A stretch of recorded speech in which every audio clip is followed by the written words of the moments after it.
ఇప్పుడే మూసాపేటలో ఉన్న శ్రీరాములు థియేటర్‌లో 'పట్టుదల' మూవీ చూసొచ్చా. ఈ సినిమా ఏదో హాలీవుడ్ సినిమాకి రీమేక్. అయితే ఆ మూవీ వాళ్ళు కేస్ వేయడంతో అఫీషియల్ రీమేక్ అయింది. సినిమా ఎలా ఉందో తెలుసుకోబోయే ముందు రేపు రిలీజ్ అయ్యే తండేల్ రివ్యూ మార్నింగ్ 7 గంటల కంటే ముందే వేస్తాం. అది మిస్ అవ్వకూడదు అనుకుంటే మీరు మన ఛానల్‌ని ఖచ్చితంగా సబ్స్క్రైబ్ చేసుకోవాలి. బెల్ నోటిఫికేషన్స్ కూడా ఆన్ చేసుకోవాలి. అలానే ఈ వీడియోకి ఒక 1000 లైక్స్ అయితే టార్గెట్ ఇస్తున్నా కొట్టిపారని చెప్తా. Now coming to the story line. Arjun and తన వైఫ్ కలిసి ఒక రోడ్ ట్రిప్ మీద వెళ్తుండగా సడన్‌గా కార్ బ్రేక్ డౌన్ అయ్యి అర్జున్ వైఫ్ మిస్ అవుద్ది. తన వైఫ్ ఎలా మిస్ అయింది? అర్జున్ తన వైఫ్‌ని కనిపెట్టాడా? లేదా ఈ ప్రాసెస్‌లో అర్జున్‌కి తెలిసిన నిజాలేంటి? అనేది ఈ సినిమా స్టోరీ లైన్ అన్నమాట. Now coming to the positives. ముందుగా స్టోరీ లైన్ చాలా థ్రిల్లింగ్‌గా అనిపించింది. యాక్షన్ ఫిల్మ్ అంటే పెద్ద గ్యాంగ్‌స్టర్ వరల్డ్ ఎక్సెట్రా ఉండాల్సిన అవసరం లేదు. ఇలాంటి సింపుల్ ప్లాట్స్‌తో కూడా మంచిగా థ్రిల్ చేయొచ్చు. అలా అని ఈ సినిమా కంప్లీట్‌గా థ్రిల్ చేసిందని కాదు. బట్ ఆ ప్లాట్ గురించి చెప్తున్నా. ఫస్ట్ హాఫ్‌లో pre interval and interval twist చాలా ఇంట్రెస్టింగ్‌గా అండ్ సర్ప్రైజింగ్‌గా అనిపిస్తాయి.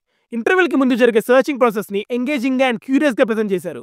అలానే సెకండ్ హాఫ్‌లో మళ్ళీ డిఫరెంట్ పర్స్పెక్టివ్స్ నుండి ఆలోచించేలా చేసే 2 ఎపిసోడ్స్ ఉంటాయి. అవి చాలా ఇంట్రెస్టింగ్‌గా అనిపించాయి. సెకండ్ హాఫ్‌లో కార్‌లో ఒక యాక్షన్ ఎపిసోడ్ ఉంటది. అది చాలా బాగుండింది. డిఫరెంట్ కెమెరా యాంగిల్స్ నుండి చాలా రేజీగా ప్రెజెంట్ చేసిన ఆ యాక్షన్ ఎపిసోడ్ ఎక్సలెంట్‌గా ఉంది. కార్‌లోనే మొత్తం ఫైట్ జరుగుద్ది. చూస్తున్నంత సేపు చాలా రియలిస్టిక్ స్టంట్‌లా అనిపించింది. రియలిస్టిక్‌గా అనిపించడం ఏంటి? ఆ స్టంట్ ఎపిసోడ్స్‌ని నిజంగా అజిత్ గారే పెర్ఫార్మ్ చేశారు. ఆ ఒరిజినల్ వీడియో యూట్యూబ్‌లో ఉంటది. చూడండి. ఇక టెక్నికల్‌గా చెప్పాలంటే విజువల్స్ క్రేజీగా ఉన్నాయి. ఒక డిఫరెంట్ అట్మాస్ఫియర్‌ని క్రియేట్ చేయగలిగారు. సినిమాటోగ్రఫీ నిజంగా ఒక హాలీవుడ్ సినిమా చూస్తున్నట్టు అనిపించింది. కలర్ గ్రేడింగ్ కూడా యాప్ట్ ఉంది. ఇప్పుడు నెగెటివ్ స్టార్ట్ చేస్తే అసలు ఫస్ట్ 40 మినిట్స్ చాలా బోరింగ్ ఉంటది. బోరింగ్ అనే వర్డ్ కరెక్ట్ కాదేమో అనుకున్నా కానీ లేదు కరెక్టే. ఎందుకంటే ఒక ఇంపాక్ట్ క్రియేట్ చేయలేని విషయాన్ని తక్కువ టైంలో చెప్పేస్తే సినిమాకి వచ్చే నష్టమేమి ఉండదు. సో సినిమా ఫస్ట్ 40 మినిట్స్‌లో స్టోరీ ఎక్కడా కదలకుండా ఉన్న చోటే తిరుగుతూ ఉంటది. అండ్ ఆ పోర్షన్‌లో ఒకే టైమ్ లైన్‌లో అజిత్ గారు కాసేపు సన్నగా కనిపిస్తారు, కాసేపు లావుగా కనిపించారు. ఆ మిస్టేక్‌ని కవర్ చేయడం కోసం ఇయర్స్‌ని అటు ఇటు మార్చడానికి ట్రై చేశారు కానీ మధ్యలో దొరికేస్తారులేండి. ఇంకా స్టోరీ స్టార్ట్ అయ్యాక ఇంటర్వెల్ వరకు బాగుంటది. కానీ ఇంటర్వెల్ అయ్యాక మనలో ఒక రష్ స్టార్ట్ అవ్వాలి. వాట్ హ్యాపెండ్ అని. ఆ రష్ మనకి వస్తుంది అనే టైంకి సినిమాని చాలా ఫ్లాట్‌గా మార్చేశారు. రెజీనాకి, అర్జున్‌కి ఒక బ్యాక్ స్టోరీ పెట్టారు. కానీ అదంత ఇంపాక్ట్‌ఫుల్‌గా అయితే ఏమీ లేదు. సెకండ్ హాఫ్‌లో సర్చింగ్ సీన్స్‌ని అండ్ యాక్షన్ సీన్స్‌ని ప్రాపర్‌గా ప్రిపేర్ చేసుకొని బ్లెండ్ చేసుంటే ఒక సాలిడ్ యాక్షన్ థ్రిల్లర్‌ని ఎక్స్‌పీరియన్స్ చేసేవాళ్ళం. కానీ సెకండ్ హాఫ్‌లో జరిగే ప్రొసీడింగ్స్, హీరో అండ్ విలన్ తీసుకునే డెసిషన్స్ అంత కొత్తగా కానీ మనల్ని ఎంగేజ్ చేసేటట్టు కానీ లేవు.